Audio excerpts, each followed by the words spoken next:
Bismillahirrahmanirrahim.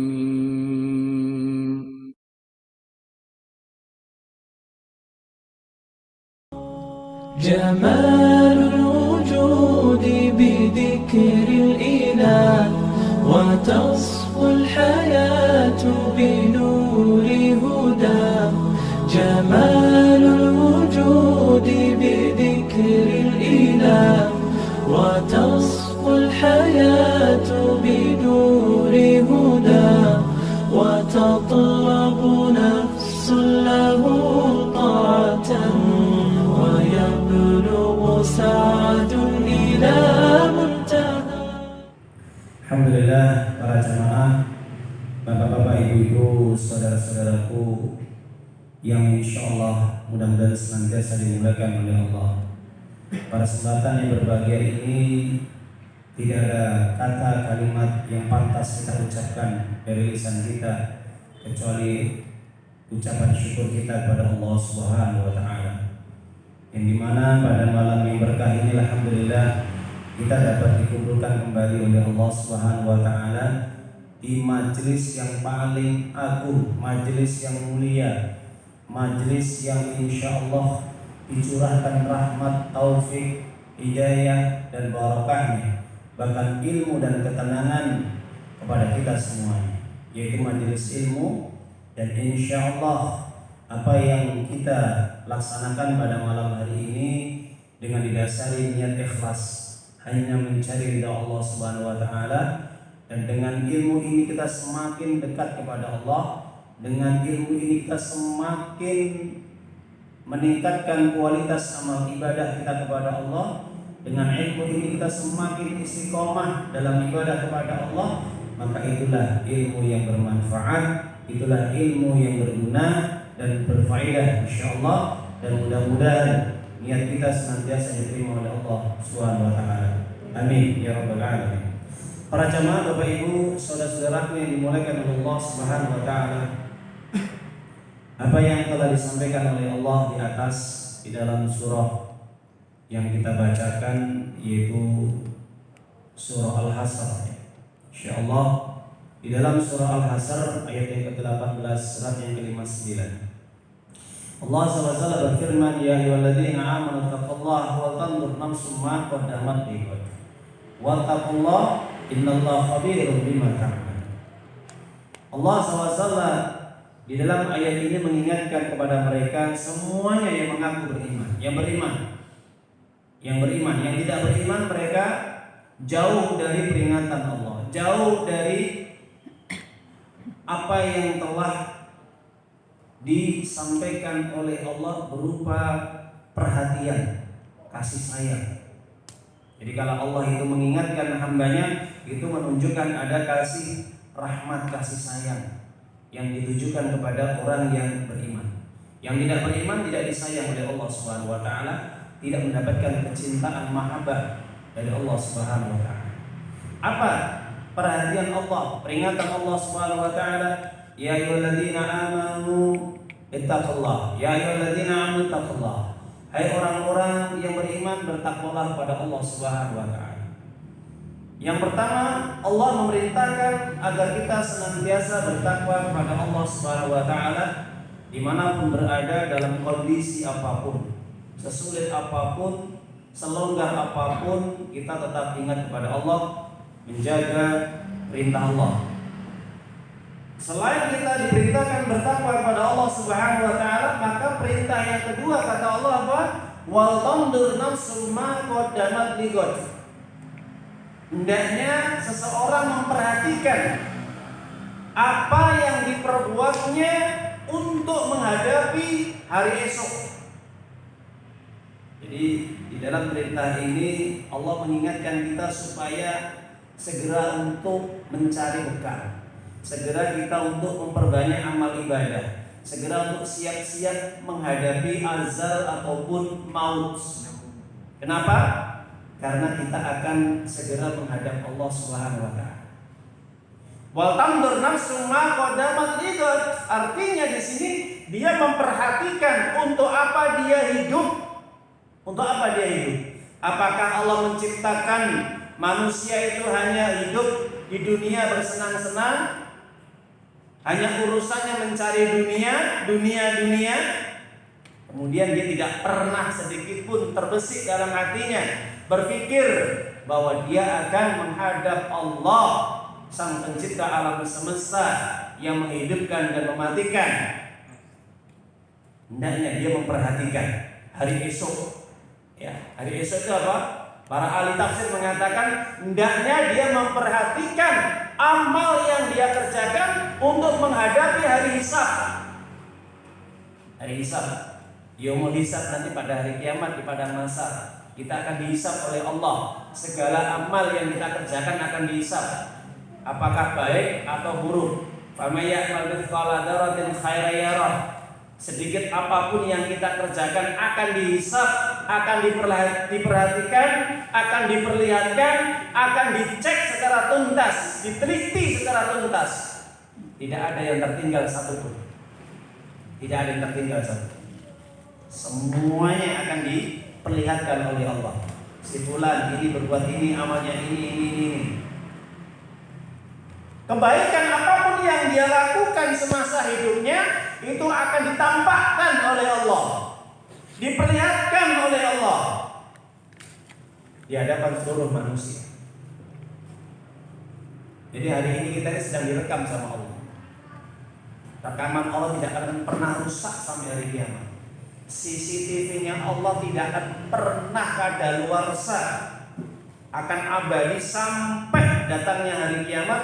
Baru CCTV yang dibuat oleh Allah untuk menyorot, untuk memonitor, untuk melihat segala tindak tanduk kita, amal perbuatan kita nanti akan diungkap sama Allah.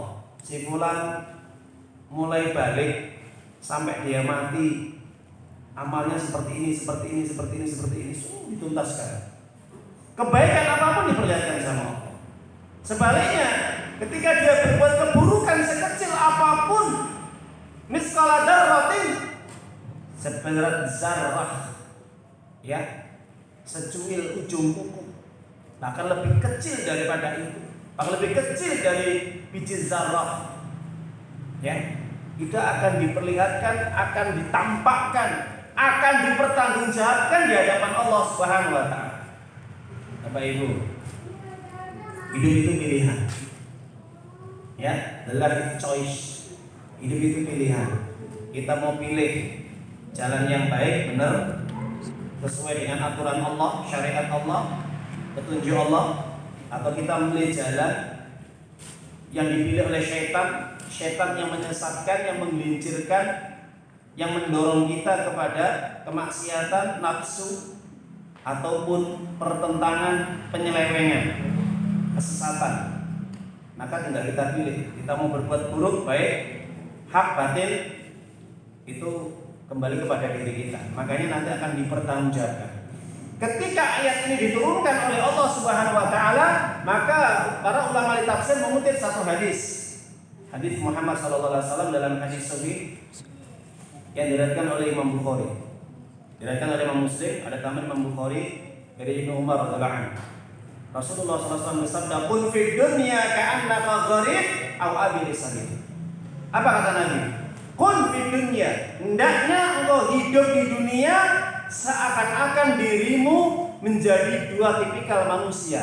Yang pertama, menjadi manusia yang gharib. Apa gharib? Terasing. Jadi kita diperintah oleh Nabi ini, jadilah kita di dunia ini yang pertama menjadi tipikal manusia yang gharib. Apa gharib? Terasing. Apa maksud gharib? Terasing itu terasing dalam kita berpegang teguh kepada kebenaran. Orang itu kalau sudah mulai tampak ilmunya, tampak amalnya, semakin ngerti, semakin paham, semakin meningkat ilmunya, itu akan semakin dia jauh dari pandangan manusia. Artinya ketika saat itulah semakin tampak ujian ada di depan mata kita, semakin bertubi-tubi. Fitnah akan diberikan Allah semakin bertubi-tubi. Kenapa? Karena semakin orang tambah ilmu, tambah amal, tambah ibadah, semakin akan gharib, dianggap asing. Orang semakin ngerti agama, semakin paham ilmunya Allah, dianggap semakin gorib, asing. Dulu kita nggak kenal Allah, dulu kita nggak pernah hijrah, pengen kita beribadah, pengen kita ngaji, pengen kita mengenal Al-Quran dan sunnah-sunnah Nabi atau ibadah-ibadah yang dicontohkan oleh Nabi. Semakin kita paham, maka akan semakin kita gorib. Kenapa? Karena menurut Nabi, pada dasarnya umumnya manusia, umumnya masyarakat itu, mereka itu jauh dari keterasingan. Kenapa? Karena umumnya masyarakat mereka jauh dari ilmu. Orang kalau dia tidak paham ilmu, maka dia tidak akan terasing. Kenapa? Karena dia akan melakukan perbuatan-perbuatan bukan dasar karena agama, tapi dasar karena akal dan nafsu. Semakin orang paham ilmunya Allah, semakin paham tentang Quran dan Sunnah, semakin dia diasingkan. Anda coba rasakan sendiri nanti. Kenapa? Karena Nabi sudah mengalami. Nabi sudah mencontohkan. Makanya kata Nabi, jadilah kamu hidup itu menjadi orang yang terasing. Kenapa? Mau nggak mau, ketika orang dia tambah paham, tambah ngerti, tambah ilmu tentang agama Islam, akan terasing, akan dipojokkan, akan dijauhi, akan dibully, akan dibenci, akan tidak disukai dan dijauhi. Itu sudah sunatullah. Benar kata Nabi. Kalau pengen terasing ya. Tapi kalau tidak mau terasing ya sudah. Apa yang dilakukan oleh umumnya masyarakat ya seperti itu. Pasti dia akan bertentangan dengan aturan Allah. Makanya Nabi Muhammad SAW menjelaskan dalam hadis riwayat Imam Ahmad dan juga di dalam hadis riwayat Imam Tirmidzi dikatakan, "Bada Islam ghoriban wa sa'udu ghoriban kama bada fatuba lil ghuraba." Kila wa mal ghuraba ya Rasulullah alladzi yaslu nas idza fasada nas. Nabi ketika menjelaskan bahwa karakter orang yang terasing adalah ketika Islam pertama datang itu dia dianggap asing. Nabi ketika menyampaikan dakwah Islam dianggap asing, dikatain gila, dikatain tukang sihir, dikatakan juga penyamun, dikatakan juga Nabi pemecah belah umat masyarakat, dikatakan Nabi itu suka membuat cerita-cerita bohong, pendusta dan banyak lagi. Itu Nabi loh ya. Jadi kalau seandainya kita hidup pada zaman Nabi SAW, umpama kembali kepada 1400 setelah lalu, belum tentu iman kita kuat. Belum tentu. Kenapa? Karena pertama yang dibawa Nabi itu tugas yang berat. Ketika di tengah-tengah masyarakat jahiliyah yang kebiasaan nyembah berhala, nyembah patung, nyembah pohon, nyembah jin, nyembah setan, nyembah dukun, percaya dengan jimat-jimat, klenik dan yang lainnya.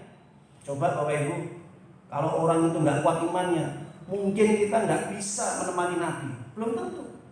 Makanya kita hidup oleh Allah ditakdirkan di akhir zaman ini. Mampu nggak kita menghadapi ini? Ketika kita mulai berpegang teguh kepada kebenaran Al-Quran dan Sunnah, maka yang terjadi apa? Banyak perbedaan dalam kehidupan kita. Pasti ada perbedaan. Mau nggak mau kita harus berbeda dengan kebanyakan masyarakat. Makanya dari situlah Rasulullah SAW mengatakan, dan nanti Islam akan kembali menjadi terasing. Ketika Nabi sudah meninggal dunia, meninggalkan kita 1400 abad yang telah lalu, maka akan muncul orang-orang yang jujur amanah, mengemban dakwah, menyampaikan agama ini dengan benar, dan itu dianggap asing, dianggap aneh, dianggap macam-macam lah, dengan stigma-stigma atau tuduhan-tuduhan yang lain. Itu pasti dikatakan ini, itu, dan ini, dan banyak lagi. Maka saat itu Nabi mengatakan, tuba lil ghuraba, beruntunglah orang-orang yang asing dalam hidupnya. Beruntung artinya apa? Mereka akan mendapat jaminan surga dan hidupnya selalu diridhoi oleh Allah karena terasing.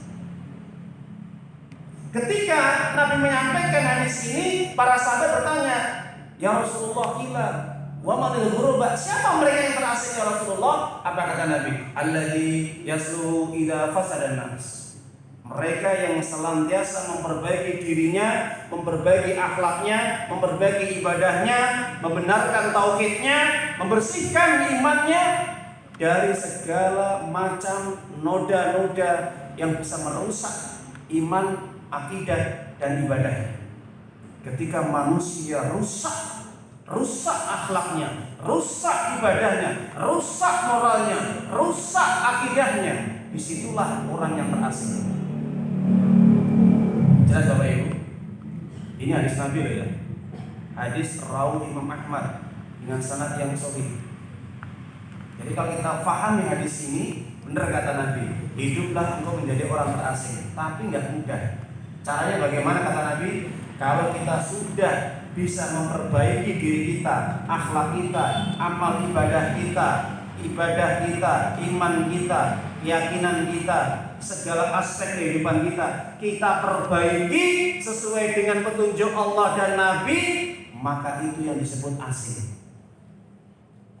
Ketika kita hidup di tengah masyarakat yang rusak, mereka nggak kenal Allah, mereka banyak nggak sholat, mereka nggak mau ngaji, mereka nggak kenal Al-Quran, mereka jauh dari petunjuk Allah. Perhatikan hadis ini. Itu yang pertama kata Nabi. Yang kedua, jadilah engkau orang yang adilus sabil, menyeberang jalan. Menyeberang jalan itu maksudnya apa? Tadi mengatakan jadilah engkau musafir. Hendaknya engkau hidup ini hanya sebentar saja di dunia ini. Jangan sekali-kali kita menganggap Bapak Ibu para jamaah kita hidup di dunia nggak lama. Insya Allah Allah sudah menakdirkan semua umur manusia, kehidupan manusia di dunia ini. Jadi tidak ada yang abadi. Paling maksimal kita hidup di dunia ini kata Nabi antara umur 60 sampai 70.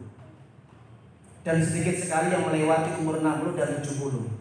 Dijelaskan di dalam hadis oleh Ibnu Majah. Hadis ini saya mengatakan a'maru ummati baina ila sab'in ila sittin baina sittin ila sab'in. Umur umatku ini di antara 60 sampai 70.